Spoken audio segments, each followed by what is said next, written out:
everyone, welcome to Foxon Media Digital. My name's Amy and today I'm joined by Gordon Tveito-Duncan, who's CEO and co-founder at GaiaLens. So welcome, Gordon. It's great to have you back on the channel. Hi Amy, thanks for having me. Yeah, of course, you're taking part in our ESG events and you've been a partner of ours for a while. You have actually featured on the channel before, but we wanted to have you back because it's been a while since our last video. So could you just remind us about who you are and what GaiaLens does? Sure. I'm co-founder and CEO at GaiaLens. GaiaLens is an AI-powered ESG analytics platform for investors. The platform comprises of a suite of tools to help investors fulfill all their ESG needs, including portfolio reporting, investment screening, and deep dive research capabilities. And you can think of our platform as an automated ESG analyst team, which supports investors throughout the whole ESG investment lifecycle and saves them a significant amount of time and money. Fantastic. And thinking about the whole investment life cycle, what are the biggest challenges that investors are facing this year in 2023? Because a lot's changed since you were last on. Yeah, it's a very dynamic space. I think two constant challenges for investors when it comes to ESG is data and regulation. So concerning data, ESG data is very challenging to deal with as it is inconsistent, unstandardized, and has a lot of gaps, particularly when we look at emerging markets and private companies. In terms of regulation, investors need to keep up with ever-changing sustainability regulations and frameworks such as the SFDR, where the level 2 rules came into effect at the start of the year and requires them to report on over 50 different metrics at the portfolio level. And linked to the regulation, of course, is the ever-present risk of being accused of greenwashing as well. We saw towards the end of last year a lot of big quite prominent asset managers downgrading their funds from an Article 9 to an Article 8 at the risk of being accused of greenwashing. Yeah, there's a lot of confusion around this, and you've actually been exploring the 7 myths of ESG on your LinkedIn channel and across your company channel. So would you mind telling us a bit about these and what the issues are and how to dispel those myths? Yeah, absolutely. So we've been carrying out a series of posts about what we've termed the 7 myths of ESG. And the idea behind this was to debunk and dispel some of the myths around ESG since the space has become quite noisy. I'll quickly just reel off some of the myths. It won't take long, but so there's 7 of them. So myth number 1 is that ESG data is too challenging and not robust enough to use properly. Myth number 2 is reporting is too complex with ever-changing sustainability regulations and frameworks. Myth number 3 is that ESG scores and ratings are not fit for purpose and don't deliver any value or business benefit. Myth 4 is ESG coverage of small cap and emerging markets is not sufficient. Myth 5 is keeping up to date with ESG controversies in a timely manner is not possible. 6 is ESG data cannot be used for alpha generation. And 7 is ESG work takes up too much time and is difficult to fit into an investment process. So we're just going through some of those, taking them in turn.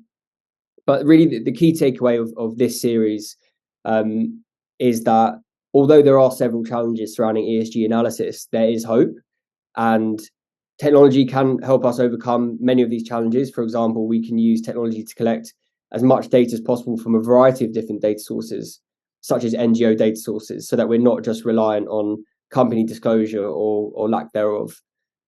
We can use natural language processing models to process the news at scale, looking at high quality sources and get an up-to-date view of a company's ESG performance. And this is exactly what we've done at GaiaLens as well. So we're building out our ESG analytics platform where we combine the latest technology and the latest thinking in ESG investing, enabling investors to overcome some of these challenges. Yeah, and to add to that, is this a way that managers can then overcome those challenges with using ESG scores and ratings? Because they often receive a lot of flack about not being able to create a bigger picture view of the ESG data. And like you say, there are so many gaps and challenges when it comes to meeting those requirements. So does that all feed into this conversation? Yeah, definitely. I think as a starting point, it's important for investment managers to understand the scores and ratings and where they come from, what data they're based on. So there is a big divergence between ESG scores and ratings providers, which is largely a reflection of the lack of a universal ESG framework. And understandably, this can be confusing for investors when assessing different ESG ratings providers. So, we think that the most helpful ESG scores for investors have two key aspects. One being transparency and two being customizability. So when it comes to transparency is important as it enables investors to understand exactly where the data comes from. Customizability is important as it allows investors to build their own ESG scores in order to fit in with their investment approach, which then facilitates better ESG integration.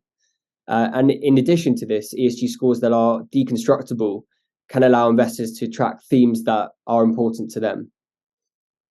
Yeah, on that note as well, we've seen ESG in the media a lot. So how can your technology help investment managers keep up to date with ESG controversies that we see? These are very important themes, as you say, that need to be factored into investment decision making. Yes, it is really important to keep up to date with company news in order to build that 360 view of a company, particularly as some ESG data is quite stagnant. maybe environmental data is 1-2 years out of date. So it's important to see what's going on in the news. So in order to solve that problem, we built a really powerful NLP system to process the news for all the 18,000 companies in our coverage in real time. And this involves tracking hundreds of thousands of news sources, social media, and NGO sources. And as part of this system, we've built a controversy detection model that calculates the probability that a company is involved in a scandal or controversy for each article that we process. So, for example, it flagged up Hino Motors, which is a subsidiary of Toyota Motor Corporation, for an emissions scandal. And as soon as it happened in March last year, the first article to break the story was from the Japan Times, and our system picked it up straight away. Fantastic. That's super innovative. So it's exciting to see that that's happening because it's much needed right now in the industry. Unfortunately, there are all these scandals and things that managers need to be aware of. So that's great.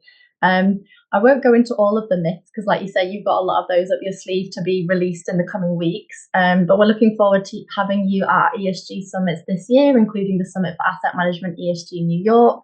So I think that's all we've got time for now. But we'll obviously see you in person and everyone can meet the GaiaLens team on site. So thanks so much, Gordon, for joining. It's been great having you. Thanks, Amy. And thanks everyone for watching. Don't forget to follow our YouTube channel for more content on the challenges and opportunities in asset management, wealth management, and ESG. And don't forget to give this interview a thumbs up and hit the subscribe button.